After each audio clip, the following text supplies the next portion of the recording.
일생 동안 당신이 반드시 읽어야 될 100권의 책 일당 100.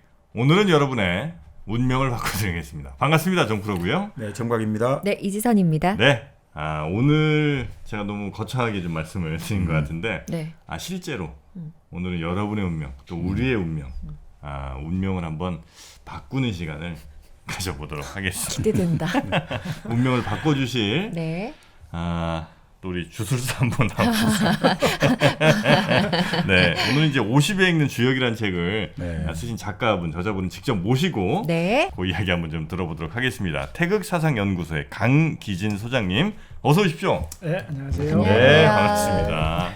반갑습니다. 네, 제가 너무 좀 소개를 좀 너무 과하게 했나요? 아주 주술사는 아니고 주술사는 아니고 네, 그렇죠. 주역이라는 게 근데 많은 분들이 굉장히 오해를 좀 네. 오해랄까요? 아니면 뭐 제대로 알고 있는 건지 보통 그냥 내 점치는 책 이제 혹은 뭐 사주. 사주팔자 네. 네, 이런 것 쪽으로 이제 많이 생각을 하는데 그게 맞나요? 그러니까 점치는 책 맞습니다. 점치는 책 맞는데 그래요? 다만 주역이 재밌는 건 점치는 책이면서 동시에 유교와 도교의 경전입니다. 경전. 경전. 그것도 유교와 도교의 최고 경전입니다. 그게 재밌죠. 점치는 책인데 어째서 유교와 도교의 최고 경전인가. 네. 근데 그게 이 주역의 탄생 과정을 보면 알 수 있는데 뭐냐면 은나라라고 있습니다. 은나라. 기원전 1000년에 망했으니까 지금으로부터 3000년 전에 없어진 나라고 그 이전에 3600년 전에 네네네. 생겨서 3000년 전에 사라진 나라인데 은나라는 점인들이 다스리는 나라였습니다. 점치는 점인, 점쟁이들이 은나라를 통치하는 귀족 계급이었고 점인 중에 제일 점을 잘 치는 사람이 은나라의 천자였습니다. 은나라 왕. 거북이 네. 뒷껍질로 점치고 거기가 거기입니다. 갑골점 치는 데입니다. 역사책이나 뭐 갑골점 좀 보셨죠? 그겁니다. 그거. 그 갑골점을 치던 점인들이 은나라의 통치 계급이었고 점인 중에 제일 점을 잘 치는 사람이 은나라 천자입니다. 네. 그래서 은나라 천자의 권력은 점치는 능력에서 나오죠. 그러니까 은나라는 온 국가의 역량을 점을 정확하게 치는 데 집중했습니다. 그러면 점을 잘 치려면 맞아 들어간 점은 보관을 해요. 다음번에 비슷한 점 칠 때 참고하려고. 데이터로 이제 네. 데이터베이스라. 그렇죠. 그거를 점인들이 대를 이어가며 그거를 보관하고 분류하는 작업을 했습니다. 그래서 수백 년간 축적한 결과 나온 게 오늘 주역 텍스트입니다. 근데 이게 오셨는데 또 주역이라는 책을 쓰셨는데 시작부터 이런 질문을 드려서 너무 죄송합니다만 전 세계 어디나 네. 다 그런 식으로 이제 보통 뭐 국가나 이런 게 시작이 됐잖아요. 점치는 사람들이 주술하고 이런 분들이 그러다 이제 이른바 좀 더 과학이라는 이름으로 전 세계가 이제 다 그런 쪽과는 거리가 멀어지지 않았습니까? 이걸 그런데 지금 우리가 이렇게 부여잡고 있는 건 너무 좀 근데 지금 멀어졌다고 보시나요? 멀어졌죠. 그렇지 않죠. 왜냐하면 오늘날도 권력이 어디서 나온다고 보시나요? 오늘날 권력이 어디서 나오는가를 보면 예측의 정확성에서 나옵니다. 그렇죠.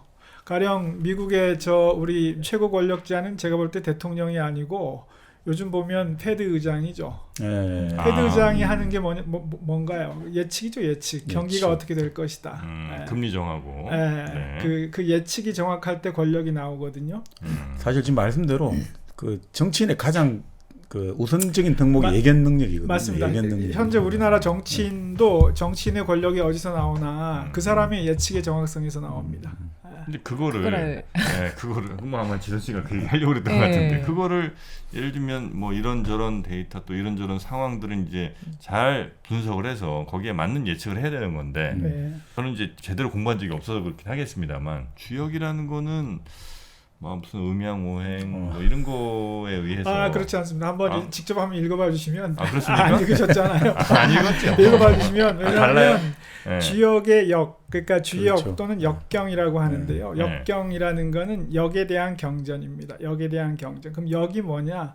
역은 그 세상 만물의 존재 법칙입니다. 뭐냐면 역경이라는 거는 세상 만물의 존재 법칙에 대한 경전입니다. 그러니까 아까 말씀드렸듯이 은나라의 모든 국가 역량을 동원해서 세상을 관찰했고 왜냐하면 예측이 정확해야 권력이 유지되니까 네, 오늘날도 네. 마찬가지죠. 그래서 그 예측의 정확성을 높이기 위해서 대를 이어 저민들이 수백 수천 년간 계속 데이터를 축적한 결과 세상 만물이 전개되는 법칙, 세상 만물의 존재 법칙을 파악했어요. 그게 지금 남아있는. 그렇습니까? 예. 그리고 세상 만물의 존재 법칙, 세상 만물에는 사람이 들어가니까 사람의 존재 법칙도 들어있죠. 사람이 어떻게 존재하면 잘 존재할 수 있나가 들어있죠. 그래서 보는 겁니다. 그래서 어쨌든 뭐냐면 네. 3,000년의 검증을 거친 책입니다. 왜냐하면 오늘날도 읽잖아요. 오늘날도 뭐 대중적으로 읽는다고는 말 못하겠지만 네. 저처럼 포기하지 않고 끊임없이 읽는 이유는 3,000년 동안의 검증을 거친 책이죠. 그래서 저 교보문고 가면 굉장히 많은 책이 있는데 거기 있는 책들 중에 3,000년 뒤에도 여전히 읽을 책이 과연 몇 권이나 될까를 생각해 보시면 주역은 그 같이 읽을 가치가 있는 책이죠. 그래서 일당백에서 뭐 현재 그 100권에는 빠져 있지만 나중에 100권에는 좀 포함시켜 주시면 감사하겠습니다. 요런 이제 질문이나 이런 걸 많이 받으셨나 봐요. 네. 술술 쌓인 게 있어요. 아, 그래요? 왜냐면 항상 나오는 질문이니까요. 왜냐면 그걸 설명드릴 준비가 돼 있는 알겠습니다. 거죠. 근데 사실 뭐 그 우리가 주역 이 역경의 표현들하고 되게 멀어져 있는 것 같습니다만 지금도 우리에게 아주 익숙한 표현들이 많이 나오죠. 뭐 대표적으로 대장동이다, 대장동, 천하동인, 화천대유 이게 다 주역의 그 괴의 한 괴죠, 괴. 그러니까 그거 자체가 하나하나의 다 스토리를 가지고 있는 거거든요. 그 대장이라는 것은 보통 내천대장, 그죠? 그런 식의 하나의 괴고 그것이 이제 어떤 것을 보여주느냐, 어떤 그 현상을 설명해주고 있는 거거든요. 그 자체가 하나의 스토리예요. 그러니까 그런 것들이 지금 우리에게 한번 익숙해 있죠. 읽어보시면 일단 처음 놀랄 건 뭐냐면 제 생각에 3,000년 전하고 지금하고 사람이 하나도 안 달라졌구나를 느끼게 되실 겁니다. 그러니까 옛날에는 말이 끄는 수레를 탔다면 지금은 뭐 기계가 끄는 수레를 탄다는 정도의 차이지 사람이 달라지지 않았죠. 생각하고 행동하는 건 비슷해요? 거의 똑같죠. 그래요? 왜냐하면 사람의 욕심이라든지 뭐 그런 게 달라지지 않았기 때문에 그런 건 한번 직접 읽어보시면 느끼실 수 있을 겁니다. 네. 우리 저 소장님은 근데 깜짝 놀랐잖아요. 왜요? 서울대 법대. 맞아, 서울대 법대예요. 아니 멀쩡하시잖아요. 이게 보기에. 지금 왜요? 지금도 괜찮으신데 왜요? 너무 이렇게 멀쩡하시잖아. 서울대 법대인데 어쩌다 여기로 오셨을까?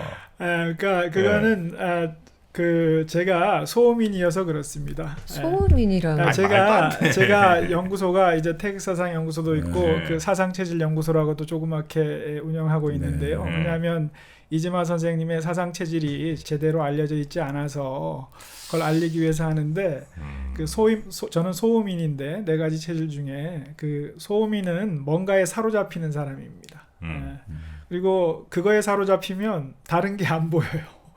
다른 거 다 제껴놓고 사로잡는 거를 따라가는 사람인데 그래서 좀 골치 아프죠. 골치 아픈 사람인데 그 법학은 저를 사로잡지 못하더라고요. 일단 소음인은 자기를 사로잡는 게 아니면 관심이 없어요. 그래서 저는 그 대학 갈 때 그냥 어느 날 오고 하다 보니까 서울법대 와 있더라고요. 저는 뭐 제가 법대 가고 싶다는 생각도 없었고 다만 어디 다른 데 가고 싶다는 생각이 없었고 저희 때는 이제 학력고사라는 시스템이어서 학력고사를 보고 점수가 좋으면 점수에 따라 학과를 지원할 수 있는데 어디 가고 싶은데 없었고 점수가 좋다 보니까 오 하다 보니까 법대 와 있더라고요. 근데 보니까 저를 전혀 사로잡지 못해요. 그래서 지금 서울대 법대랑 비교하시면 안 되는 게 그때는 서울대 법대면 그냥 사법고시 패스 뭐 이런 느낌이었어요. 진짜요? 그렇지 않습니까? 그렇지는 않았어요. 그 안에서 경쟁이 있었는데, 그러니까 이 소음인은 사로잡히는 사람이고 사로잡지 못하는 거에 대해서는 좀 무기력증을 느끼거든요. 그래서 법대 다니는 동안 굉장히 무기력했어요. MBTI는 어떻게 되세요? MBTI는 INTP입니다. 나랑 똑같아. 그러신가요? 그러시구나. 반갑습니다. 반갑습니다. 그러시면 아마 저랑 비슷하게 소음인이실 것 같은데 좀 사로잡히는 체질이실 것 같아요. 여자의 사로잡는 자기를 사로잡는 거 외에는 상당히 의욕을 못 느끼지 않나요? 맞습니다. 소음인이 그렇습니다. 소음인. 아 그래요? MBTI의 3000년 버전이 맞습니다. 사상 체질이에요. 그러니까 이건 사상 체질도 있고 이 역경 주역 같은 경우는 64개라고 해야 됩니까? 그래서 각각이 사상 체질이 네 가지잖아요. 이제만은 이걸 더 쪼개진다는 거 알았어요. 그래서 사상 체질 네 가지인데 각각을 네 가지로 쪼개면 4,4,16이죠. 그게 MBTI의 16가지 성격이고 16가지를 각각 다시 넷으로 쪼갤 수 있거든요. 왜냐하면 목화금수로 쪼갤 수 있습니다. 사상 체질을 목화금수로 다시 쪼개면 16이 나오고. 톤은 어디 갔습니까? 톤은 중심에 있는 자기 의식이에요. 꽤 맞추신 것 같아요. 아니요. 토라는 거는 오늘 왜 이렇게 공격적이실까? 혹시 음양오행을 공부해 보셨으면 톤은 중심에 있습니다. 중심에. 알겠습니까? 중심에 있으니까 쪼개지지 않죠. 목화금수가 이 사방에 있죠. 근데 우리 작가님 이제 소장님에 대한 얘기를 하다가 훅 넘어갔는데 어쩌다가 그러면 주역을 하시게 되셨어요? 주역은 제가 이제 법학에는 흥미를 못 느꼈고 중간에 이제 법경제학이라는 과목이 있었는데 그거를 경제학이 저를 사로잡더라고요. 박세일 선생님이 아시네요. 네, 반갑습니다. 서울대 카르텔 타파해야 되는데 지식 카르텔. 지식 카르텔. 안 돼. 그 박세일 선생님이 그 법경제학 과목이 상당히 명강이셨어요. 그 경제학도 사실 사람들이 재미없어하는데 제대로 가르치는 분을 만나면 흥미 있습니다. 그래서 박세일 선생님 그 강연이 저를 사로잡았고. 저는 경제학이 세상을 구원할 거라고 믿고 열심히 경제학에 사로잡혀서 쫓았는데 뭐냐면 그 경제학이라는 거는 물질적인 합리성을 따지는 거잖아요. 그래서 저는 일단 이 세상이 도대체 뭐 하는 데인지를 알고 싶었어요. 왜냐하면 소음인이 이 세상하고 좀 안 맞는데 맞아요. 소음인한테 이 세상은 뭐냐면 맞지 않는 옷이에요. 사람이 맞지 않는 옷을 입으면 항상 불편하잖아요. 어디가 불편하고 영 기분도 좋지 않고 소음인한테는 이 세상은 맞지 않는 옷이에요. 그래서 저는 이 세상이 도대체 뭐 하지 않은 데인지 알고 싶었어요. 이놈의 세상 도대체 이거 뭐야? 라고 이해하고 싶었고 경제학이 그에 대한 답을 줄 거라고 봤어요. 경제학의 그 물질적인 합리성이라는 기준이 이 세상을 구원할 수 있을 것 같다라는 생각에 열심히 매진했죠. 하다가 여기 저저 속에 나와 있는데 이름일양지위도라는 주역 구절을 만났어요. 그게 한 번은 음이었다, 한 번은 양이었다 하는 것이 그게 도다. 근데 저는 굉장히 망치로 뒤통수 맞은 것 같았어요. 왜냐하면 경제학이 그러니까. 그쵸. 아시네요. 역시 대단하십니다. 왜냐하면 경제학의 그 당시 제가 경기순환 이론에 푹 빠져 있을 때인데 바로 그 경기순환을 딱 말하는 거거든요. 그리고 이 책에 그 구절 소개가 있는데 더 나아가서 이름 일양지위도 다음에 한 구절이 더 나와요. 뭐냐면 계지자 선야, 성지자 성야. 뭐냐면 한 번은 음이었다, 한 번은 양이었다 하는 것을 일러 도라 한다. 그렇게 해서 계승하려는 거는 선이고 좋은 것, 진선미 할 때 선이에요. 그렇게 해서 계승하려는 거는 진선미고 이루려는 것은 성이다. 굉장히 놀라운 게 그 경제학은 그냥 이 한 번은 음이었다, 양이었다, 순환한다. 요거까지만 현상만 말하잖아요. 근데 주역은 그 현상과 아울러 그 현상이 왜 존재하는지 존재 이유까지 말하잖아요. 그런 설명은 경제학에 없어요. 다른 그게 어디도 존재 없어요. 이유가 뭐예요? 방금 그렇게 한 번은 음이었다, 한 번은 양이었다 해야 진선미가 제대로 계승된다는 거예요. 그럼 이제 이른바 정반합과도 또 통합니다. 좀 비슷한. 마르크스가 약간 또 책을 쓴 이유와도 비슷합니다. 세상을 바꾸는 책을 쓰고 싶었어요, 마르크스는. 정반합은 맞는데 마르크스까지는 너무 오버했을까요? 좀 다른 통합니다. 제가 다 모르니까 다른 관점이 있겠죠. 마르크스가 주역을 읽었다는 얘기가 있습니다. 주역보다는 이제 인도사상을 조금 그런가요? 어쨌든 그 경제학에 있는 얘기가 있고 3,000년 전에 그걸 이미 관찰했다는 거가 놀라웠고 경제학이 말하지 못하는 그런 현상이 왜 존재하나. 저는 사실 그 당시 경기순환에 꽂혀 있었는데 경기순환이 왜 존재하는지를 아주 명쾌하게 한마디로 얘기를 하잖아요. 그래서 이게 도대체 뭐냐 이게 하고 이제 그때부터 사로잡혔죠. 이게 별로 이렇게 아주 생활 경제에 도움은 안 될 것 같은 느낌인데요. 아, 우리 소장님은요? 도움이 되죠. 돼요? 네, 왜냐하면 근본적인 통찰이니까. 근본적인. 아니 다만 소장님의 경제 생활. 뭐 그럭저럭은 뭐. 괜찮습니까? 아니, 소장님이 사주도 조금 볼 줄 아시고 또 이름 제가 장명교육협회 회장도 맡고 있죠. 그렇습니까? 근데 만약에 정프로님 사주 만약에 봐달라고 하면 보실 거예요? 봐주신다면? 아니 뭐 가격 적당하면. 소음이는 사주에 별로 관심 없으실 맞아요. 거예요. 예의상 하시는 말씀이죠. 맞습니다. 소음이는 사주에 관심을 못 느낍니다. 사로잡는 게 아니면 별로. 어떻게 예전에도 예전에 다른 프로에서 이제 사주를 봐주신 분이 나왔는데 우리 정프로님은 거의 관심이 없으시더라고요. 관심 없어. 뭐라 말해도 별로 신경도 안 어떻게 드시고. 이렇게 잘하시냐고요. 소음인을 다 그렇게 규정 짓는 건 좀 이상하잖아요. 그래서 사람마다 결이 있다는 거죠. 사람마다 주역이 결이 있다는 얘기예요. 세상 만사에 이거는 세상 만물의 결이 있다는 얘기거든요. 그래서 어떤 현상이 있으면 그 현상에 결이 있다. 그 결을 바탕으로 예측하는 거예요. 그 세상 만물의 존재 법칙, 세상 만물에 새겨진 결을 말하는 거거든요. 사람도 세상 만물이니까 사람에도 결이 있죠. 소음인이 아니라 소름. 소름인 지금. 소음이는 좀 이런 유머를 욕심을 내나요? 그럴 거예요. 그럴 거예요. 왜냐하면 알겠습니다. 알겠습니다. 여러분 주역의 핵심 메시지가 뭡니까? 핵심 메시지 제가 하나 먼저 말씀드려도 돼요? 팔자를 바꿀 수 있냐 없냐? 팔자 아니에요? 그거 왜냐하면 그게 가장 많이 듣는 질문입니다. 팔자를 바꿀 수 없냐? 왜냐하면 자기 팔자에 만족 못하는 분들이 저한테 사실 가장 많이 하는 질문인데, 먼저 팔자에는 죄가 없어요. 팔자에는 죄가 없다. 팔자에는 죄자는 없죠. 왜냐하면 팔자가 꼬인다는 말이 있잖아요. 그래서 말이라는 거는 우리 인류가 그동안 축적한 지혜가 이게 응축돼 있어서 말 안에 답이 있는 경우가 많아요.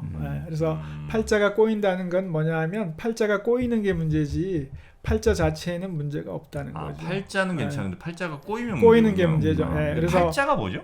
팔자는 그 사람한테 새겨진 결이에요. 그 사람한테 새겨진 결이 그 사람의 팔자, 사실은 기질인데 기질, 성질인데 성질, 성질이고 기질인데 그게 팔자하고 거의 유사해요. 그래서 팔자라는 거는 사실 그 사람한테 주어진 사실 무기라고 할 수도 있어요. 무기. 뭐냐면 사람은 자신한테 주어진 팔자대로 그대로 살 수 있다면 사실 가장 뿌듯한 충일감을 느낄 수 있어요.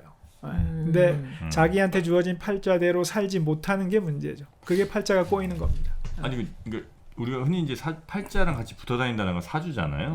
사주가 그 연월일시 뭐 이거 아닙니까? 맞습니다. 근데 그걸로 결국 이제 팔자도 보는 거잖아요. 그렇죠. 그러면 내가 태어난 연월일시가 내 팔자나 사주를 규정한다는 거 이게 너무 좀 비과학적인 생각 아닙니까? 그래서 그렇게 말씀하시면 저는 굳이 반박을 안 하고 소음인이 이렇기 때문에 제가 사주에 관심 없을 거라고 말씀드렸잖아요. 그래서 저도 소음인이기 때문에 충분히 이해하고 다만 그 사주팔자라는 것도 이 아주 근본적인 통찰을 담고 있는데 뭐냐면 사주는 네 기둥이에요. 연월일시 네 기둥이고 한 기둥이 두 글자씩 돼 있어서 8글자죠. 그래서 팔자인데 네 기둥 8글자에서 사주팔자인데 이게 음양오행에서 나온 건데 오행이니까 오행 구족이라고 오행이 모두 조화롭게 갖춰지려면 10글자라 해야 돼요. 10자라 해야 되는데 8자잖아요. 그래서 뭐냐면 사람은 모든 사람이 20% 부족합니다. 20%의 결핍이 있거든요. 그래서 모든 사람이 자기 팔자에 만족 못하는데 이유가 있어요. 모든 사람이 20%의 결핍이 존재하기 때문에. 근데 왜 존재하냐? 그게 이 책에 나와 있는데 결핍이 있기 때문에 그 결핍을 채우려고 사람이 움직이게 돼요. 그게 없으면 안 움직입니다. 오행구족이 되면. 그래서 원래 오행구족이 되면 금광불괴지신 이래 가지고 그 무협지에 보면 금강불괴. 금강불괴가 된다고 하는데 그러지 않고 오행이 구족이 되면 존재가 사라지죠. 존재가 영원 속으로. 오행 부족이 되면 더 이상 이런 느낌인가요? 그렇죠. 움직이지 않죠. 왜냐하면 오행이 다 갖춰졌기 때문에 원만하기 때문에 예, 무한과 영원 속으로 돌아가죠. 그러니까 무한과 영원이 깨져서 빅뱅이 일어나서 우주가 존재하게 되잖아요. 그러니까 오행 부족이 되면 빅뱅이 일어나기 전 지극히 평온한 상태로 돌아가죠. 너무 이야기가 커지고 있습니다. 빅뱅까지 왔단 말이지요. 아니 주역에서는 빅뱅 몰랐잖아요. 근데 주역이 여기 책에 있는데요. 네. 한번 나중에 봐주시면 네. 주역이 제시하는 그 천지창조의 원형이 빅뱅이에요. 네. 왜냐하면 태초에 태극이 있고 태극에서 음과 양이 나뉘고 과학적으로 보면 이제 물질과 반물질로 나뉘면서 우주가 존재하게 되죠. 이게 음과 양이 나뉘지 않으면 존재하지 않아요. 그 빅뱅 전이죠. 그렇죠. 네, 빅뱅 전. 그래서 음과 양이 완전히 구족하게 되면 빅뱅 전 상태로 돌아갑니다. 그 우주 배경 복사 그 사진들 이런 것들 보고 있으면 온도 차에 따라 가지고 이게 사진 나온 거 보면 태극 모양하고 똑같이 나오죠. 진짜요? 네, 최근에 신문기사 났더라고요. 태극 모양하고 똑같이 나오죠. 그런 것들이 있죠. 네. 그렇습니다. 신기하다. 약간 그 저 뭐죠? 블랙홀 사진도 이렇게 가끔 나오잖아요. 네네. 약간 걔도 태극이랑 비슷한 모양이 있더라. 이렇게 된 거예요? 이렇게 원본 모양? 그러고 보니 블랙홀도 약간 비슷할 수 있겠네요. 네. 자, 그래서 이 주역의 핵심 메시지는 뭐예요? 주역의 핵심 메시지는 사실 핵심이라고 할 수는 없고요. 왜냐하면 그 아까 여기 그 세상 만물의 존재 법칙이라고 제가 말씀드렸죠. 그러니까 세상 만물의 존재 법칙이 다 들어 있다. 그 다가 뭐냐 64가지라는 거예요. 세상 만물은 64가지로 나눌 수 있고 그 64궤죠. 그 사람도 64궤로 사람의 결국 기질도 64가지로 나눌 수 있다는 얘기고 세상 만물의 존재 법칙도 64가지예요. 그래서 한마디로 뭡니까는 64궤 하나하나를 얘기해야 되니까. 그렇습니까? 아니 64궤로 나눌 수 있다는 게 전 지구인 지금 뭐 예를 들면 80억이라고 칩시다. 80억, 네. 거기도 소득에 따라서 64개로 나누면 64 카테고리로 나눌 수는 있겠죠. 그렇죠. 범주죠, 범주. 네. 그런 의미의 64궤 아니면 각 궤마다 어떤 성격이나 특질이 내는 다 있습니다. 궤마다 그 궤의 존재 법칙이 있고 그 존재 법칙을 따를 때 그 존재가 가장 충일감을 느낄 수 있다는 거죠. 그러면 그 64궤에 우리는 어딘가에 속하는 거예요? 아니면 각자가 64궤 중에 여러 가지를 선택이 아니라 부여받아서 사람마다 하나에 속해요. 이 64궤 책에 중에 보면 그 인생 여행 그림 이렇게 해놓고 출발점에 마크를 해놨는데 그게 사실은 제가 속한 궤입니다. 책에는 써있지는 않은데 자기 출발점으로 64궤 중에 하나가 주어져 있고 인생 여행을 하면서 다른 궤를 만나거든요. 다른 궤를 만난다는 건 다른 사람 연이죠. 다른 사람이기도 하고 그 다른 사람으로 인해서 벌어지는 사건이기도 하고 뭐 그런 거죠. 그래서 자기한테 주어진 궤에서 출발해서 이제 인생 여행을 하면서 이 역경이 구조가 군자가 인생 여행을 떠나는 구조예요. 그리고 64가지 사건을 겪습니다. 그거는 사건이죠. 사람이에요. 64가지 사건을 겪으면서 그 사건 하나가 사실은 나한테 수수께끼를 던지는 거예요. 스핑크스 비유도 좀 비슷하다고 보는데 스핑크스를 통과하려면 스핑크스가 제시한 수수께끼를 풀어야 되잖아요. 스핑크스가 제시한 수수께끼를 풀게 되면 스핑크스를 이기는 거죠. 그때 그 해당 궤의 도를 터득하게 되는 겁니다. 그게 도를 깨친다는 겁니다. 이 세상에 터득해야 될 도는 64가지예요. 64가지 하나하나를 도를 터득하면서 64 갈래 인생길을 여행하는 구조로 되어 있습니다. 주인공이. 쓰신 분이 누구예요? 이거는 쓴 사람이 없어요. 그 특징이 뭐냐면 저민들이 점친 결과를 대를 이어 계속 보관했다고 그랬죠. 점점점 많아지니까 이 분야별로 나눠서 보관했어요. 분야별로 나눠서 보관하다 보니까 나중에 보니까 총 64가지로 분류가 되더라. 이게 64궤고 어떤 사건이든 6단계를 거친다는 거예요. 그래서 그게 그 궤 안에 6단계가 있고 그렇게 그리고 그 문장은 뭐냐 하면 재밌는 게 뭐냐면 역경은 사람이 쓴 글이 아니에요. 사람이 쓴 글이 아니라고요? 점친 결과를 누적하다 보니까 점친 결과 중에 이거는 틀렸어 제끼고 맞는 거는 합치고 삭제하고 제끼고 합치고 이거를 수천 년간 반복한 결과 남은 최종적인 문장이에요. 사람이 쓴 문장이 아닙니다. 그러니까 이제 우리가 치면 빅데이터를 통해 가지고 그 하나의 어떤 저절로 문장이 형성됐거든요. 그래서 저는 이거는 이 뭐 바가바드기타 같은 게 하늘에 계시라고 주장하는데 저는 역경이야말로 진짜 하늘에 계시다. 바가바드기타는 저 인도 쪽에.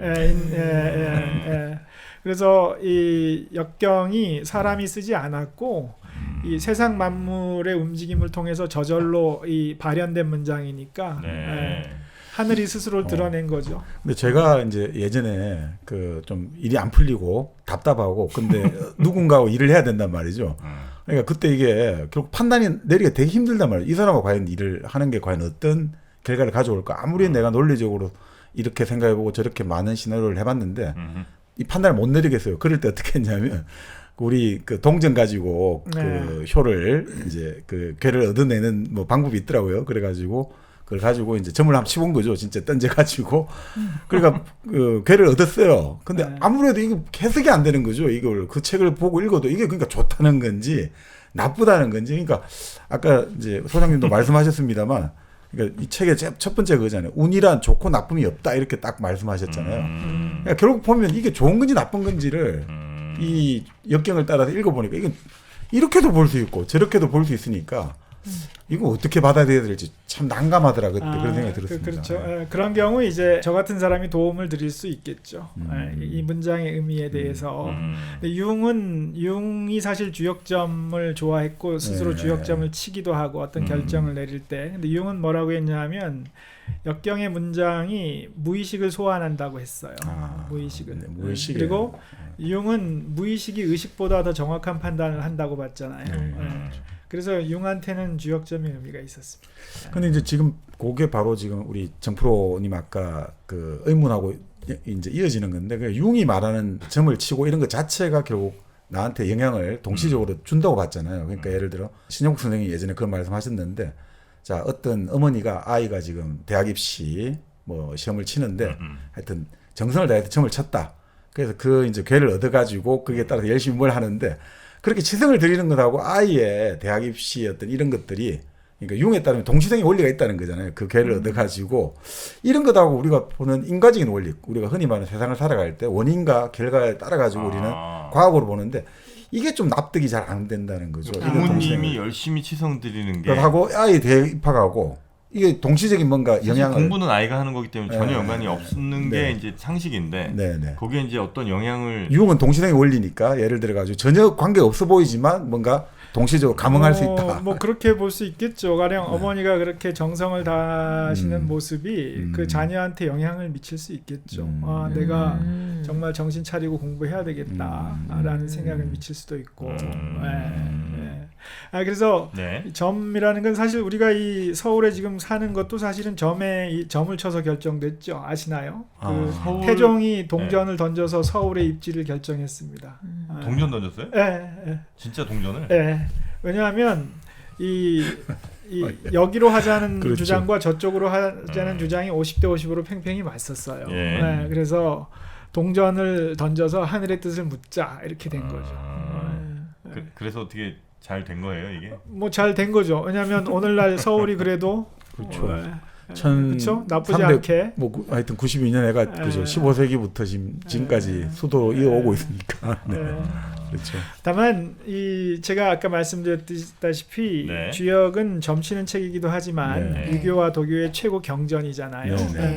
그에 합당한 그 통찰이 들어 있기 때문에 최고 경전이 되는 건데. 제가 이 책을 쓴 거는 사실 그런 부분을 말씀드린 거예요. 유교와 도교의 최고 경전으로서 사람이 이 세상을 어떻게 살아가야 되는가에 대한 그 답이 들어있다. 그거를 쓴 거죠. 아니 우리 소장님 이제 글머리에 이게 참 인상적인데요. 그러니까 결국 중요한 게 보통 우리는 이제 일이 어렵고 안 풀려고 이럴 때 좀 미래를 좀 더 좋은 미래를 위해서 점을 친다라든지 이렇게 보통 의존하고 싶은 감정이 샘솟는데 핵심이 어떻게 보면 바꿔야 할 것은 미래가 아니라 과거다 이렇게 말씀하셨거든요.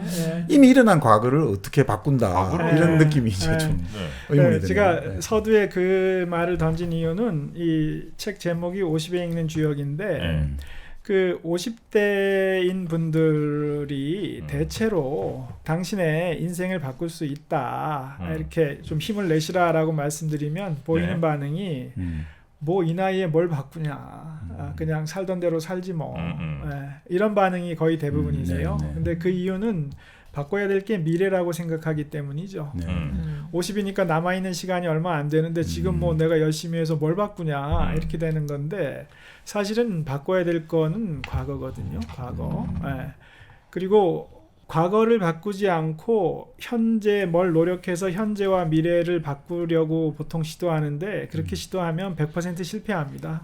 왜냐하면 뭔가 자기 인생을 바꾸고 싶어서 노력하는 사람은 자기 인생이 마음에 안 들기 때문에 그런 노력을 하는 거잖아요. 근데 과거를 놔두고 현재와 미래를 바꾸려고 하면 그 마음에 안 드는 과거가 끊임없이 머리 한켠에 남아서 자신을 괴롭혀요. 꿈속에서도 괴롭히고 무의식 중에 어느 날 불쑥불쑥 밑에서 뭐가 치밀어 오르기도 하고 그거를 방치하고서 현재와 미래를 바꿀 수 없어요. 과거에 대한 생각을 바꾸란 말씀이시군요. 뭐 비슷한데 첫 번째 사람이 자기 과거를 잘한다고 생각하기 쉬운데 사실은 가만히 자기 과거를 돌아보면 잘 몰라요. 과거를 잘 모른다. 한번 왜냐하면 찬찬히 돌아보지 않기 때문에 얼핏 잘한다고 생각하는데 정말 찬찬히 한번 내가 과거에 어떻게 살았고 무슨 생각을 하며 살았고 지금까지 어떻게 왔는가를 돌아보면 사실 과거는 흐릿한 안개 속에 있습니다. 과연 과거의 실체가 뭔지. 왜냐하면 사실을 요새 팩트라고 말하는 게 유행인데 그 팩트라는 거는 굉장히 약한 거예요. 팩트라는 거는. 팩트라는 거는 사람의 마음이 그 팩트를 떠받쳐주지 않으면 금세 사라져요. 흩어지고 사방으로 흩어져서 없어져요. 사람이 마음이 그 팩트를 떠받칠 때 그 팩트가 유지되는 거거든요. 사람이 마음이 떠받칠 때 팩트가 팩트이기 때문에 마음이 바뀌면 팩트는 바뀌어요. 요거는 약간 좀 설명이 더 필요한 얘기 같은데 예를 들면 기억은 다르게 적힌다는 얘기는 있죠. 그래서 어떤 사건에 대해서도 서로 다른 사람들이 서로 완전 다르게 기억하는 경우들이 있긴 있거든요. 그렇죠. 그렇죠. 그래서 그거는 뭐 충분히 보기에 따라서 그럴 수는 있는데 팩트가 이 사람들의 인식과는 별개로 객관적으로 존재하지는 않습니까? 그렇지 않죠. 오로지 이거는 사람들의 인식 속에서만 존재하는 팩트인 거예요. 그렇죠. 그래서 이 사람은 이렇게 기억하고 저 사람은 저렇게 기억하는 게 각자 그럼 맞는 팩트인 거예요. 그렇죠. 그건 왜냐하면 현대 과학도 인정하는 거잖아요. 그 가령 저기 설악산 심산 유곡에 사람이 없다. 그 소나무 가지에 눈이 쌓여서 소나무 가지가 이렇게 딱 부러졌다고 해요. 그럼 거기 소리가 나나요? 소나무까지 부러지는 딱 소리가 날까요? 따닥. 날까요? 네. 소리 날까요? 소나무 가지가 부러지면요? 네, 소리가 날까요? 나죠. 안 날 리가 있나? 그 근처 뭐 다람쥐는 듣겠죠. 뭐 약간 비슷하게 맞추셨는데 사실 소리가 안 나요. 왜냐하면 거기 소나무 가지가 딱 부러지면 그걸로 인해서 공기가 떨림은 있어요. 공기의 떨림이 발생하죠. 근데 소리라는 건 이 공기의 떨림이 사람의 고막에 닿았을 때 뇌가 형성하는 게 소리이기 때문에 그거를 받아줄 고막이 없고 그거를 고막에 닿은 떨림을 소리로 바꿔줄 사람의 뇌가 없으면 소리는 없어요. 그건 존재하지 않는 것과 마찬가지인 거군요. 존재하지 않죠. 공기의 떨림은 있겠죠. 그러니까 사실 지금 말씀은 이제 보통 이제 우리가 요즘 정신 분석학이라든지 그리고 이제 발트 벤자민이 예전에 과거에 관해서 했던 이야기들하고 좀 비슷한 맥락이 있는 것 같아요. 결국 과거라는 것은 묻혀 있단 말이죠. 우리가 보기엔 과거라는 것은 아주 명료하게 떠오른 것 같은데 사실은 끊임없이 우리는 이제 기억이랄까 이런 것들은 끊임없이 왜곡시키고 그런 것들을 통해서 이제 결국 내의 과거를 올바르게 이제 인식하고 올바르게 지금의 이걸 맥락을 지울 때 오늘의 나를 알 수 있잖아요. 지금 오늘의 나를 만든 게 그 맥락에서 나온 건데 그걸 모르고 그냥 나는 이렇다라고 하면 이건 제대로 미래를 향해 나아갈 수 없겠죠. 그런 의미로 역시 아주 잘 정리해 주시네요. 가령 팩트가 존재하느냐 그러면 소리는 그렇고 우리 눈으로 보는 세상은 존재하느냐 가령 이 탁자 색깔이나 우리가 눈으로 보는 현상 나의 과거도 결국 내가 눈으로 본 거잖아요. 근데 그 과거가 그 내가 눈으로 본 게 어디 있을까요? 제 뇌 속에 어딘가에 그렇죠. 아까 소리하고 비슷하게 보시면 내가 본 과거는 제 망막에 있어요. 망막에 와닿은 신호를 나의 마음이 형상화했잖아요. 그렇죠? 네. 그래서 나의 망막과 나의 마음 속에 나의 과거가 있는 것이지 그 밖에 객관적인 팩트로서의 과거는 없잖아요. 사진 있잖아요. 사진. 영상 있잖아요. 그 영상도 망막 속에 있는 거잖아요. 그 왜 그 블레이드 러너인가요? 우리 영화. 그 기계 인간들이 사진 들고 다니잖아요. 그렇죠? 근데 그 사진도 역시 그냥 만들어진 거였잖아요. 그래서 사진도 결국 망막 속에 있는 것이기 때문에 그리고 나의 마음 속에 있는 것이기 때문에 나의 마음이 어떻게 보는가에 따라 과거가 달라지죠. 그게 사실은 상대성의 원리이기도 해요. 상대적인 것이죠. 그런데 이 조금 더 얘기하면 그 과거에 내가 받은 인상이라는 것은 20대 때 아니면 10대 때 뭐 받은 거잖아요. 근데 사람이 그 안에 그 열탕 도가니 안에 들어가 있을 때는 자기 상황을 잘 몰라요. 왜냐면 제 법륜스님 그 재밌어서 좀 자주 봤었는데 법륜스님 재밌으신 게 그 아주머니들이 막 상담한 다음에 마지막으로 하는 얘기가 아니 어떻게 스님께서는 결혼도 안 하신 분이 그렇게 부부 생활을 잘 하시냐 이렇게 말하잖아요. 근데 법륜스님이 어찌 그렇게 부부 생활을 잘 하시냐? 결혼을 안 했기 때문이에요. 왜냐하면 결혼이라는 그 아비규환의 혼란의 도관이 밖에 계시기 때문에 객관적으로 잘 보시는 거죠. 그 안에 있는 부부는 잘 못 봐요. 왜냐하면 그 상황이 자신한테 주는 감정의 폭풍에 자기가 휘둘리고 있기 때문에 어떻게 객관적으로 보겠어요. 그렇죠. 그래서 비슷해요. 질풍노도의 시기, 사춘기 때 우리가 겪었던 일은 그 질풍노도에 휩싸여 있을 당시에는 잘 몰라요. 근데 그걸 객관적으로 볼 수 있는 거리감이라는 게 사람한테 잘 안 생겨요. 사람한테 그 객관적인 거리를 확보하는 게 잘 안 생기기 때문에 역사를 보고 문학을 보는 거거든요. 그건 자기 일이 아니기 때문에 거리감을 두고 볼 수 있단 말이에요. 역사나 문학은. 그래서 역사나 문학에서 오히려 많은 통찰을 얻을 수 있는 거죠. 자기 경험보다. 그런데 이제 그 자기 경험에서 어느 정도 거리감을 확보하는 나이가 50대라고 봐요. 50대. 그래서 그 지천명이라고 하나 보죠. 그렇죠. 지천명이죠. 지천명. 자기를 객관적으로 본다. 그래서 주역에서 50대를 인생의 황금기라고 하는데 아주 비유적으로는 그런 얘기를 해요? 예. 주역에서는 50대를 비룡제천이라고 합니다. 날아야 할 용이 비로소 하늘에 오른 시기다. 그러니까 일단 사람은 날아야 할 용인데 50대 되기 전까지는 땅 위를 기어다니는 삶을 살고 있다는 것이고 50대 되면 비로소 하늘에 올라서 그동안 땅 위를 기어다녔던 그 땅 위를 내려다볼 수 있다. 조망할 수 있다는 거죠. 그때는 50이 너무 많은 나이 아닙니까 혹시? 지금 50이랑 너무 차이가 날 것 같은데. 날카로웠어요. 그거 핵심인데 뭐냐면 50에 왜 그런 조망을 하게 되느냐. 그러니까 그 하늘이 이 사람을 아주 잘 짜놨어요. 뭐냐면 50대가 되면 죽음이 눈에 들어와요.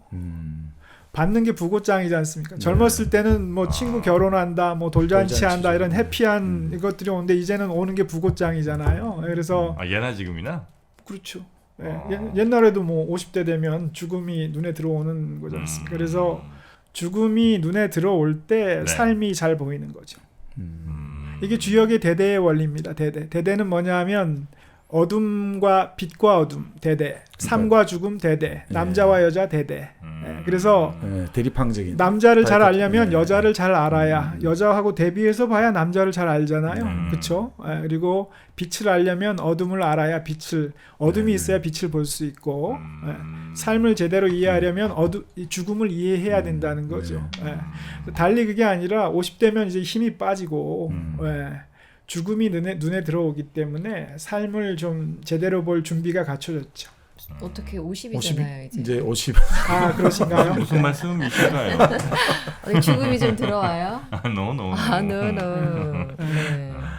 근데 저는 항상 이제 이런 예전의 그 책들 뭐 성경이든 뭐 이런 이제 주역이든 볼 때마다 늘 한편에 늘 느끼고 있는 혹은 뭐 갖고 있는 생각이 그때 당시에 분들이 느낄 수 있는 건 이제 충분히 난 거기에 많이 적으셨다고 봐요. 근데 이제 그때와 뭐 지금의 인간들이 크게 다르지 않다고 하셨습니다만 너무나 뭐 복잡해진 지금 세상에서 그래 굉장히 발전된 지금 세상에서 보면 사실은 네. 아무 얘기도 아닌데 약간 좀 해석하기 좀 애매한 것들을 우리가 너무 의미 부여를 하면서 과학 의미 부여하면서 아, 이 사람들도 이 생각을 했었구나라고 너무 이렇게 좀 과대평가하는 건 그렇지 않습니다. 아닙니까? 추기 시대 모르시나요? 축의 시대. 예, 기축 시대. 있었죠, 그때가. 예. 그 기축 시대도 뭐 지금부터 2600년 전이잖아요. 네. 예. 왜냐하면 기축 시대 나온 통찰을 그 뒤로 넘어서지 못했잖아요. 그래서 인류가 선형적으로 발전하고 있다는 생각은 네. 접어야 됩니다. 근데 여기 있는 목차에 들어있는 이런 뭐 작은 소주제라고 할까요? 예. 이것만 봐도 운이란 좋고 나쁨이 없다. 기륭을 만나야 대업을 이룬다. 가고자 하는 바가 분명해야 하늘도 돕는다. 뭐 이런 느낌이라서 이게 3000년 전이나 지금이나 인간의 세상사가 똑같다면 다 통용되는 말인 것 같아가지고요. 근데 뭐 사실 사람이 어떻게 보면 3000년 전이나 지금이나 우리가 생물학적 구조에 변화가 없잖아요. 네, 애 낳고 우리가 뭐 애를 그죠.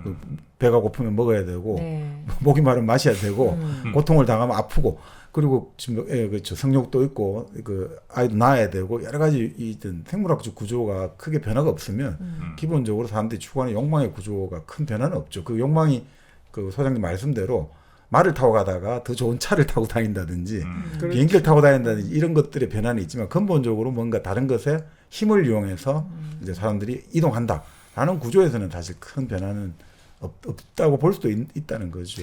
그렇죠. 그래서 그 인류 역사가 선형적으로 발전하고 있다는 생각은 버려야 됩니다. 뭐 그럴 수는 있죠. 그렇죠. 그런데 예를 들어 예전에 그러면 3000년 전에 사람들의 라이프 사이클을 보면 뭐 특별한 분들도 종종 있겠습니다만 대체로는 그냥 태어나서 그 마을에서 그 마을에서 그냥 쭉 자라면서 그 농사일 하시고 그러다가 이제 또 그 동네에 있는 혹은 뭐 옆 동네에 있는 누구와 혼이 나셔서 결혼해서 애 낳고 그 다음에 이제 또 애들 열심히 이제 키우다가 이제 돌아가시고 이제 요런 이제 굉장히 심플한 삶이었을 거 아닙니까? 근데 이제 그게 뭐 그럴 수도 있고 왜냐면 오늘날도 그렇게 사는 분 많잖아요. 오늘날도 예. 제가 그렇게 살고 있습니다. 그리고 그 주역의 시대, 역의 시대라고 할 수 있을까요? 그때도 가령 그 은나라가 이제 황하 유역에 자리 잡고 있었는데 양자강 쪽으로 원정을 다니거든요. 네. 예, 그리고 그 갑골점 치는 그 거북의 이제 그 딱지 그거는 바다에서 오는 거잖아요. 예, 바다에서 그 황하 유역까지 어떤 교역이나 이런 게 있었고 장거리 원정이나 정복 그 다음에 통치 구조 읍을 다 분봉해서 통치하는 권력의 구조라든지 마차를 타는 사람과 걸어 다니는 사람의 신분 차이 심플한 거 비교 다 한 번만 좀 해보겠습니다. 거죠. 예를 들어서 예전에 은나라 때 자, 저 나라랑 전쟁할까 말까 결정해야 돼요. 야 거북이 갖고 와. 그래서 거북이 등을 싹 구워갖고 거기다 쩍 갈라지는 거 보고 오케이 출정이야 결정해요. 요 시스템과 지금 어떤 나라가 어떤 나라와 전쟁을 결정할 때 야 저 나라 저 군인 몇이고 저 탱크 몇 문이고 저 전투기 뭐 있어 그래서 우리 시뮬레이션 돌려봐. 그래서 우리 전투기 뭐 더 앞서 있는 뭐가 있으니까 우리 스텔스기를 때리고 나면 우리는 승률 뭐 72% 오케이 가자. 이거랑 같다고 볼 수가 없잖아요 전혀. 그게 지금 제가 좀 말씀드리면 이게 또 정관님이 나오십니까? 그게 아니라 그거를 그냥 우리가 지금 보통 그렇게 생각을 하잖아요. 자 점을 치가지고 요거 보고 자 오케이 이렇게 하는데 그게 아니고 그때 그게 나오면 이전에 했던 기록을 같이 봐요. 이전에 요렇게 나와가지고 우리가 전쟁을 했는데 그래 하니까 짓다 안 좋더라. 그런 거하고 다 비교를 해보는 거예요. 그러니까 그것만 갖고 하는 게 아니라 그러니까 데이터를 가지고 요런 게 나왔을 때 옛날에는 요렇게 나와가 뭐가 됐는지 다 또 따져보는 거예요. 그게 전에는 거북이 등껍질이 이렇게 쪼개져서 나갔더니 이겼다. 저렇게 쪼개져서 나갔더니 졌네. 이렇게 쪼개질 때 나가자. 이거도 하는 거잖아요. 그게 아니고 그게 아니고 그러니까 한번 좀 읽어보시고 읽어보셔야 될 것 같아요. 그렇게 단순적으로 그러니까 우리가 사실 예전 사람들은 요렇게 물론 그런 것도 있죠. 사실 이제 우리가 역사에 보면 근데 그게 사실 냉장에 보면 이런 거죠. 폭군들은 자기 마음대로 했다. 그걸 그렇게 이제 후대에서 이제 역사를 그렇게 만들기 위해서 이 사람들이 아주 단순 무식하고 자기 마음대로 뭔가 했다는 식으로 할 가능성이 높고요. 실제로 보면 다들 전쟁이라는 게 국가의 흥망이 갈려있고 이러기 때문에 그 데이터를 가지고 또 여러 가지 그리고 대체로는 그 데이터를 가지고 옆에서 말리는 경우가 많죠. 오히려 가령 그 군사동원에 관한 괴는 사괴인데 거기서 가령 제시하는 법칙은 뭐냐 하면 권력이 군대를 이끌 만한 그걸 장자라고 표현하는데 군대를 이끌 만한 권력의 정통성을 지닌 사람이 이끌어야 이긴다는 거예요. 그 정통성이 없는 차자를 쓸 경우 지더라. 지는 이유는 그 이끌 만한 합당한 사람이 아니기 때문에 그 지휘권을 껴드는 사람이 생긴다는 거예요. 그 지휘권이 일원화가 안 되기 때문에 진다. 이런 법칙. 그러니까 이런 법칙은 합리적인 법칙이죠. 그리고 권력의 정통성이 없으면 사람들이 이 목숨을 바치지 않는다는 거죠. 왜냐하면 군대라는 거는 사실 지금도 이 대한민국 젊은이 보고 너 나가 싸우다 죽어라는 거잖아요. 군대 징집을 한다는 것은. 근데도 너 나가 싸워 죽어라는데 이 젊은이가 왜 동의하냐? 왜 동의할까요? 사실은 이기적인 욕심에 의하면 나 안 가 이러지 그냥. 근데 왜 너 나가 싸우다 죽어라고 하는데 동의하느냐? 그 권력이 정당하기 때문이라는 거예요. 그 권력이 정당하기 때문에 마땅히 그렇게 해야지 공동체가 유지된다는 그 권력의 정당성에 동의하기 때문에 그런다는 거예요. 근데 정당한 이 정통성이 없는 사람이 지휘를 맡으면 멤버들이 동의하지 않기 때문에 그 전쟁은 진다는 거예요. 뭐 이런 얘기, 이런 법칙들이 제시가 돼 있습니다.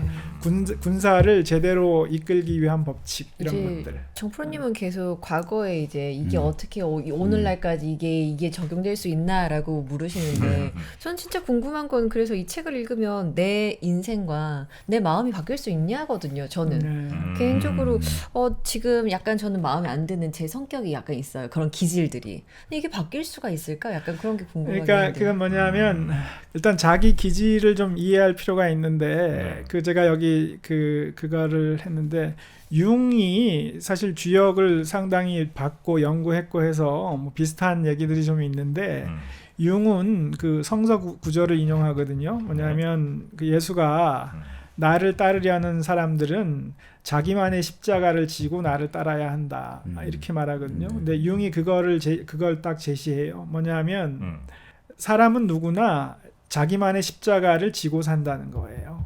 예수님이 그 골고다 언덕을 십자가를 메고 힘들게 올라갔던 것처럼 사람은 누구나 자기만의 십자가를 짊어지고 산다. 융은 그게 기질이라고 봤어요. 자기만의 기질이라는 거는 사람을 굉장히 괴롭힌다는 거예요. 왜냐하면 내가 봐도 내가 너무 못마땅한 거예요. 내 자신이 너무 못마땅해서 괴로워요. 그리고 자기 스스로 부끄러운 부분이 있어요. 그 힘든 거를 감당해달라는 게 자기만의 십자가예요. 그 누구나 있단 말이에요. 다 있어요. 제가 말씀드렸잖아요. 아까 20%의 결핍이 있다는 바로 그거예요. 누구나 20%에 해당하는 열등감이 있어요. 근데 그 보통은 왜냐하면 사람들이 겉으로 티를 안 내잖아요. 그래서 나만 있는 줄 알고 괴로워하는 경우가 많은데 그래서 누구나 있다는 거를 알 필요가 있죠. 그게 사주팔자의 가장 기본적인 통찰이에요. 누구나 20%의 결핍이 있다. 책에 제가 이렇게 그림으로 그려놨는데 가령 사람의 가장 밑바탕에는 영성이 있어요. 천명지위성 이래가지고 하늘이 명한 것을 일러 성이라 한다. 우리의 영성은 하늘에서 부여받은 거예요. 그래서 이건 완전 무결한데 이게 동그라미인데 이게 사람의 육체에 내려오면 하늘 그대로 완전 무결할 수 없죠. 왜냐하면 무한한 하늘을 유한한 육체에 다 담을 수 없기 때문에 그러면 이렇게 한쪽으로는 툭 튀어나오고 한쪽으로는 움푹 패여요. 움푹 패인 게 이제 결핍된 부분이고 튀어나온 부분은 자기의 강점이죠. 강점. 그게 이렇게 튀어나 있다는 게 그게 괴예요. 괴. 하늘은 이 동그란 완전 무결한 원형인데 원만한 원형인데 세상 만물은 다 뭐가 나 있다는 거죠. 여기 있습니다. 세상 만물은 다 뭐가 나 있다. 근데 왜 뭐가 나 있느냐? 그 자기만의 십자가인데 그게 왜냐하면 괴롭죠. 결핍된 부분이 자기를 끊임없이 괴롭게 해요. 자기가 완전 무결하지 못하다는 걸 스스로 알거든요. 부끄럽고 괴롭고. 근데 왜 그러냐면 그 결핍을 채워서 전일성을 회복하려는 욕구가 있거든요. 사람한테. 그 전일성을 회복하기 위해서 사람이 움직입니다. 그래서 또 그 사람은 누구나 그렇다고 봐요. 누구나. 다만 그 전일성을 회복하려고 움직이는 사람이 군자인데 그러면 1년 365일 내내 그러냐? 그건 아니에요. 사람이 그렇게 그거는 감당을 못해요. 그래서 1년 365일 내내 그러진 못한데 그래서 주역은 이 세상을 살아가는 주인공인 군자가 있고 대인이 있고 소인이 있고 비인이 있다. 대인은 군자하고 같은 사람이에요.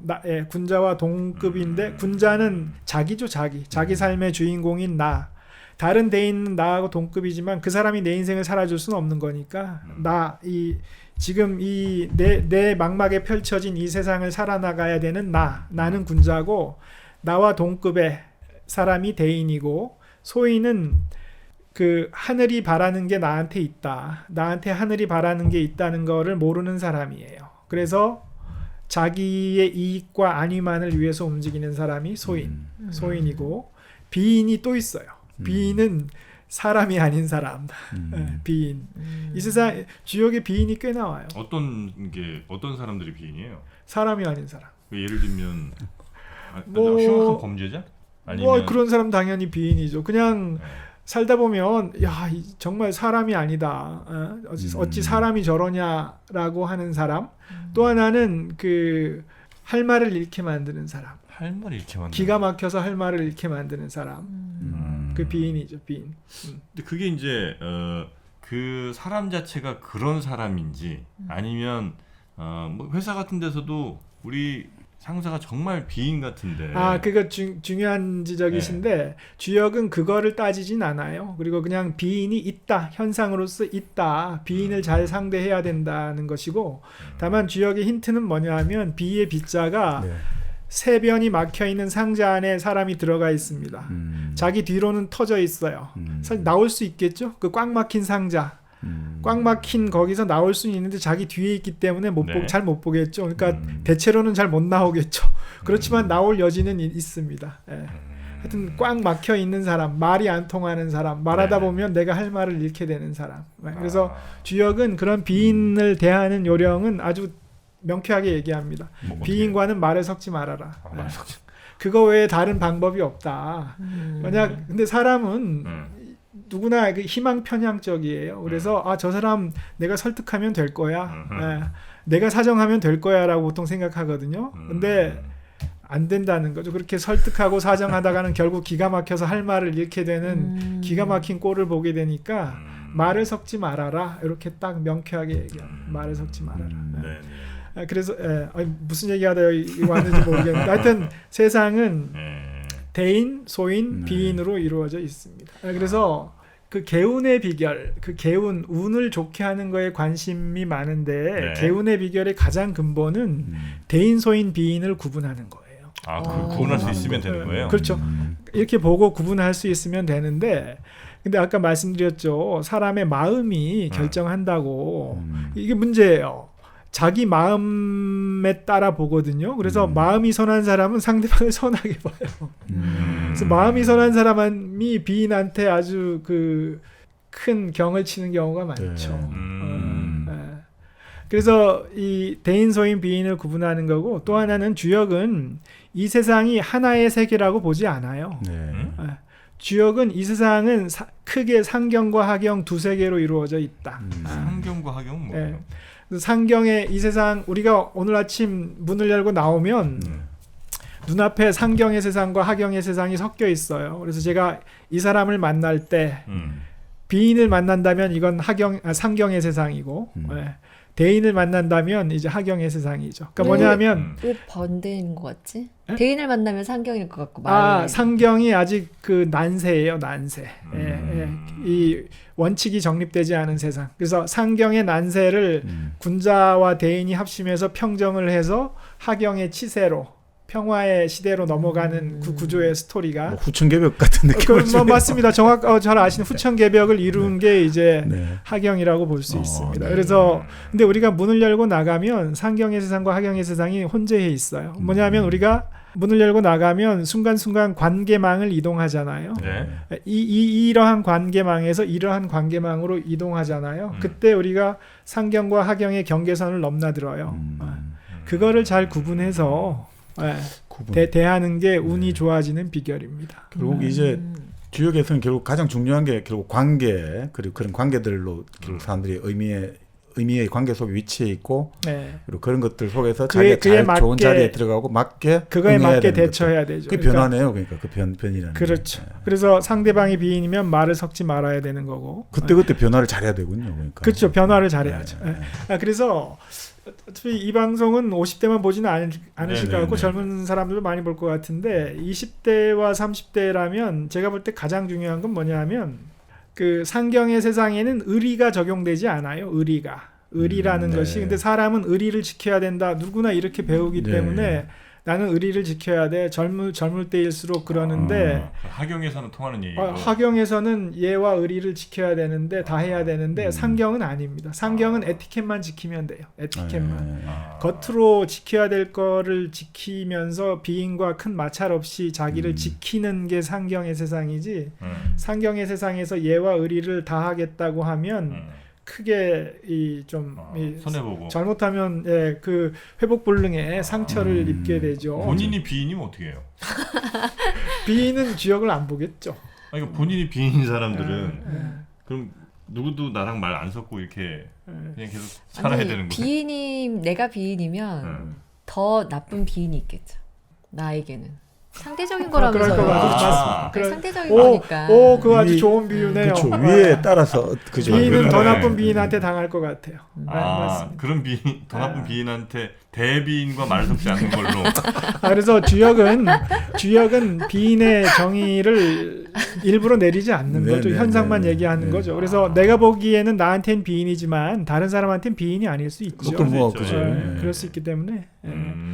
아까 왜 이 얘기 나왔는지 이제 기억났네요. 뭐냐 하면 20대와 30대 때는 자기 주변 일을 보지 못한다고 말씀드렸죠. 왜냐하면 그 감정의 폭풍 가운데 있기 때문에. 그래서 그러니까 일단 20대인 분들하고 30대인 분들은 그 상경의 세상에서는 의리가 적용되지 않는다. 이거 하나만 아셔도 왜냐하면 사람이 젊었을 때 크게 인생이 망가질 일 사실 없잖아요. 젊었을 때는 회복이 가능한데 회복불능의 상처를 입는 게 비인을 만났는데 비인한테 의리를 지켜야 된다고 생각하는 경우. 또 20, 30대가 의리 뭐 이런 거에 또 더 그렇죠. 예민하기도 하니까. 근데 나이 들어서 이제 좀 세상을 겪다 보면 이제 점점 좀 깨닫게 되는 것인데 그거를 강조드리고 싶고. 그러니까 20대 때는 자기를 아직 잘 몰라요. 사람이 자기를 안다는 게 어렵잖아요. 20대 때는 자기를 아직 모르고 30대 때는 자기는 좀 아는데 이제 남을 아직 잘 모르고 40대가 되면 이제 자기하고 남을 조금은 아는데 아직이고 50대가 되면 이제 자기와 남, 사람이라는 걸 좀 알고 이 세상을 좀 알고 해서 하늘에 올라서 이제 그동안 거쳐온 생을 조망할 수 있게 되죠. 이 시점에 자기 과거를 돌아보면 사실 과거가 바뀌어요. 20, 30대 그 감정의 폭풍에서 봤던 자기 그때 형성한 게 지금 자기 과거의 상으로 남아있는데 그리고는 사실 사람이 매일매일 삶에 치여서 자기 과거를 잘 돌아보지 않잖아요. 근데 20, 30대의 자기 과거를 돌아보면 그때 생각했던 그때 판단했던 나의 모습과 지금 또는 나의 환경 나의 주변에 대한 생각이 지금 와서 돌아보면 달라질 수 있습니다. 그래야 비로소 현재와 미래가 바꿀 수 있어요. 그래서 자기 과거를 자기가 최소한 껴안을 수 있어야 그걸 껴안을 수 있어야 현재와 미래를 바꿀 수 있다는 거죠. 근데 과거 중에도 되게 약간 난 좀 외면하고 싶은 혹은 부끄러운 과거들이 있잖아요. 그거예요. 그 외면하고 싶은 거를 직시할 수 있어야 돼요. 너무 보기 싫은데 이 뚜껑 열기 싫은데. 근데 그것 때문에 회피하는데 그것 때문에 회피하는데 근데 그것 때문에 회피하는데 그거를 직시하셔야 돼요. 직시하셔야 돼요. 그래요? 그렇지 않으면 해결이 안 됩니다. 그렇지 않고 현재와 미래를 바꾸려고 하면 100% 실패해요. 안 바꾸려고 하시는 거잖아요. 쓰레기통 쓱 이렇게 발로 밀고 그냥 모른 척하고 싶은데 그러면 안 돼요. 이게 이 소음인의 특징인데 자꾸 소음이. 왜냐하면 저도 소음인이기 때문에 이해하죠. 어떤 심정에서 말씀하시는지 이해하는데. 그러니까 이제 잘 바꾸면 쓰레기가 재활용이 돼가지고 자원이 될 수가 있는 거죠. 리사이클링 하는 거예요? 리사이클. 아니 본다는 건 그럼 뭐예요? 내가 이제 과거를 본다는 건 직시한다는 건. 그러니까 뭐냐면 일단 사람한테는 천명이 있어요. 50이 지천명이라는 게 사람한테는 하늘이 바라는 게 있거든요. 하늘이 존재의 바라는 이유가 게, 될 수도 있겠네요. 네. 자기 천명을 먼저 찾아야 돼요. 그거 어떻게 찾아요? 그래서 제가 그래서 제가 이런 천명을 얘기하면 많은 분들이 천명 나의 천명이 뭔지 잘 모르겠다. 근데 그거는 사실 그 개인마다 각자의 걸 찾아야 되잖아요. 그래서 제가 이 책에다가 천명이라는 건 이렇게 생각할 수 있다. 또 이렇게도 생각할 수 있다. 여러 해당되는 데마다 한 대여섯 군데 정도 천명이라는 거는 이렇게 찾아볼 수 있다. 이런 걸 넣어놨거든요. 그래서 본인이 고민해서 그 천명을 찾아야 되는데 아주 쉽게 얘기하면 뭐냐면 이 세상이 제가 말씀드렸죠. 대학 때 이 세상이 도대체 뭐 하자는 데인지 좀 알고 싶었다. 이 세상이 저한테는 잘 안 맞아요. 그래서 저는 이 세상 살기 힘들었습니다. 그래서 사실은 그렇기 때문에 이 세상을 알고 싶어서 열심히 탐구하는 거기도 하거든요. 그래서 근데 역경에 제가 심취한 이유는 여기에 답이 있다는 거죠. 뭐냐면 역경에 여기 그 만물의 존재 법칙이라고 제가 말씀드렸나요? 그래서 만물의 존재 법칙이고 이게 예측력을 발휘하거든요. 그것 때문에 3,000년 동안 계속 역경을 본 건데 그러면 주역이 역경이라고 말씀드렸죠.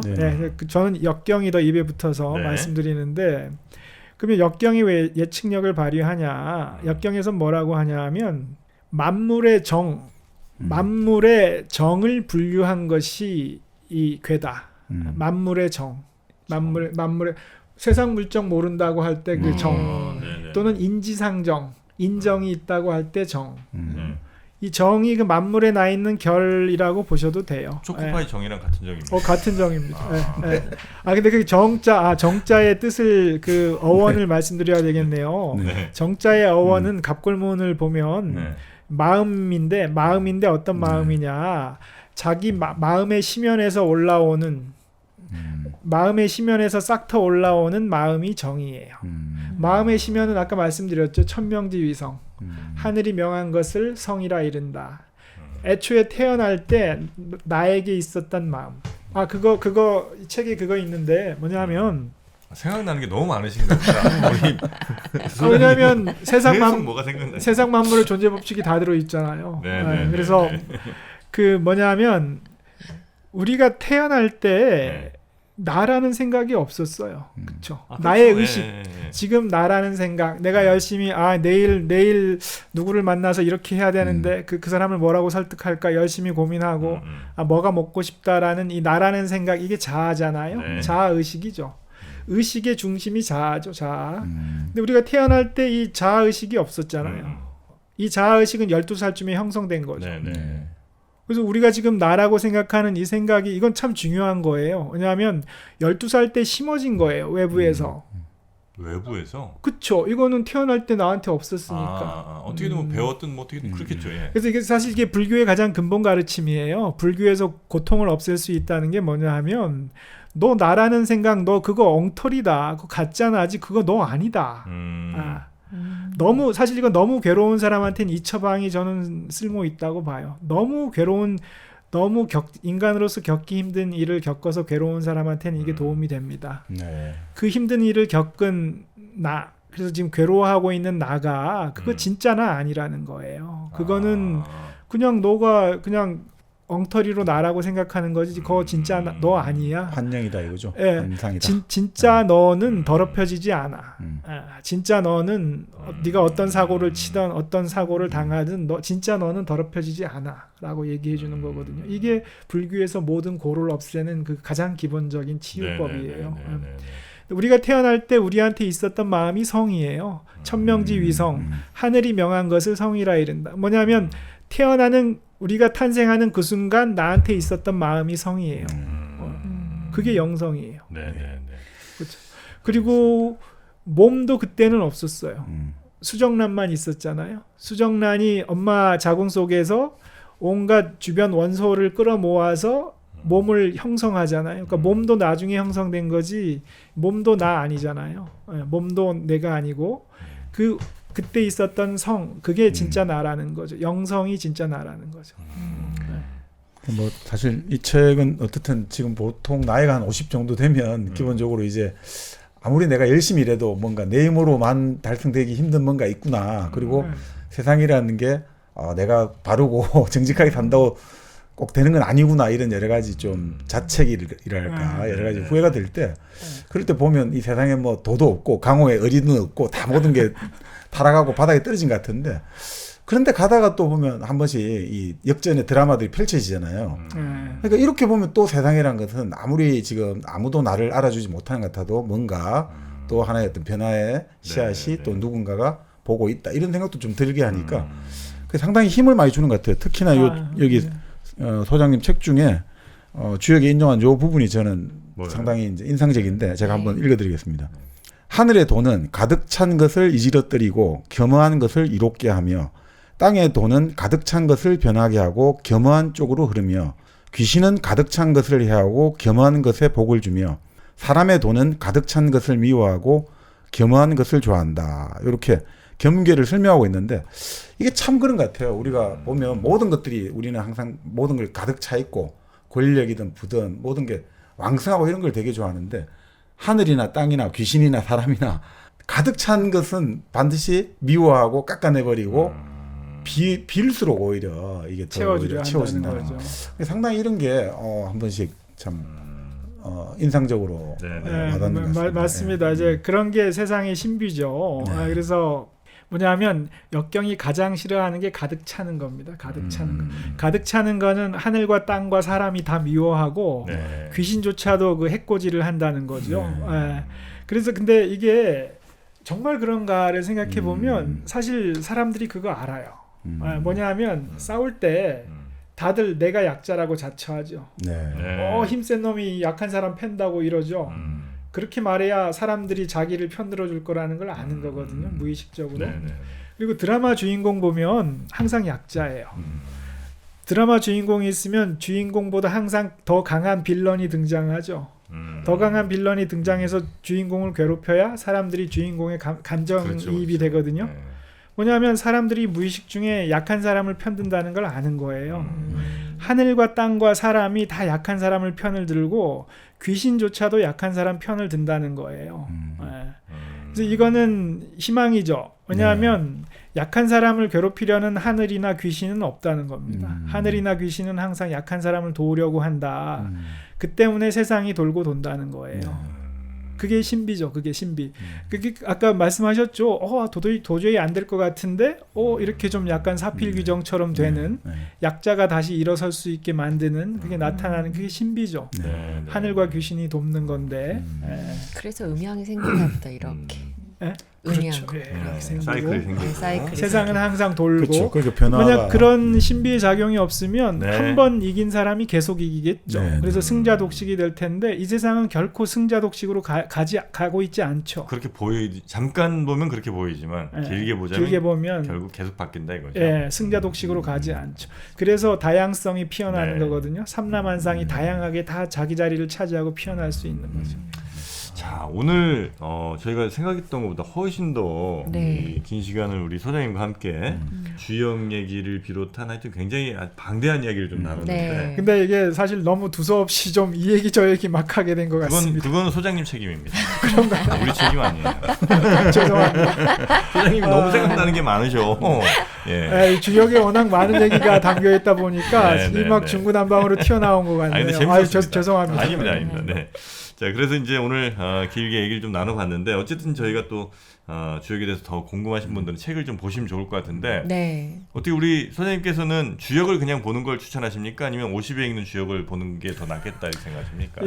50에 읽는 주역이 일단 어떤 주역의 기본이나 이런 거를 제가 잘 설명드려 놨으니까 이거 한번 보시고 제가 주역 독해라는 그 역경의 독해도 있거든요. 근데 처음 그거 보시려면 좀 어려우실 수 있을 것 같아요. 그리고 사실 그 책은 지금 좀 개정판을 제가 지금 좀 준비 중이라 선뜻 추천드리기가 좀 쉽지 않네요. 알겠습니다. 일단은 50에 읽는 주역부터 읽고 그리고 한 가지 말씀드려도 되려나 모르겠는데 제가 사상체질 연구소도 하고 있잖아요. 그래서 이재마 선생님의 사상체질이 좀 잘못 알려져 있어서 제가 벤처기업하고 손잡고 사상체질과 마음건강이라는 어플을 얼마 전에 낸 게 있습니다. 그러면 사상체질이 이재마 선생님이 굉장히 심혈을 기울인 게 마음건강이에요. 근데 그런 거 별로 못 들어보셨죠. 그래서 이거를 좀 알려야 되겠다 해서 사상체질별로 마음의 고민이 다르다는 거거든요. 그래서 그 한번 검색해 보시면 그 다운로드 받으시면 쉽게 테스트해 보실 수 있습니다. 소음이 정말 나오시는지 한번 보시면 좋겠습니다. 그걸 이제 테스트도 할 수 있군요. 네, 테스트하면 자기 체질을 알 수 있습니다. 앱이 이름이 뭐라고요? 사상체질과 마음건강입니다. 사상체질과 마음건강. 알겠습니다. 그것도 한번 제가 해보도록 하겠습니다. 자, 오늘 주역 50에 읽는 주역이라는 책을 쓰신 우리 강기진 소장님과 함께 아주 즐거운 시간 함께 해봤고요. 또 한번 뵐 수 있을 날이 아마 곧 올 것 같아서 기다려집니다. 소장님 오늘 고생 많으셨고요. 또 뵙겠습니다. 네, 감사합니다. 고맙습니다. 고맙습니다.